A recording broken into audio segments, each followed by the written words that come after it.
আপনার বাসায় যদি ছোট বেবি থাকে তাহলে এই ভিডিওটি আপনার জন্য। আপনার বাচ্চা যদি খেতে না চায় তাহলে কি আপনি তার জোর করে খাওয়ান? মোটেও এই ভুল কাজটি করবেন না, তাহলে কিন্তু তাদের খাওয়ার চাহিদাটা একদম কমে যাবে।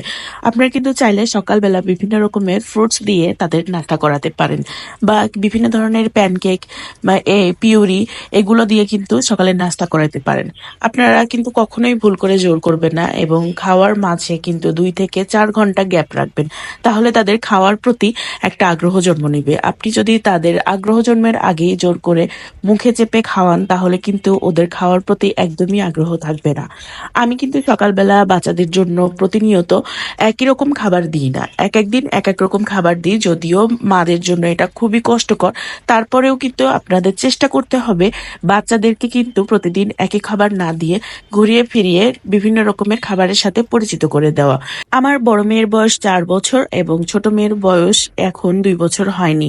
তো ওদের জন্য আমি সকালের নাস্তায় কি দিচ্ছি সেটাই আপনাদের সাথে শেয়ার করছি। এখন যেহেতু মৌসুমী ফলের সময়, এই জন্য আপনারা কিন্তু বাজারে অনেক রকমের ফল পেয়ে যাবেন, সেগুলো ওদের সার্ভ করতে পারেন।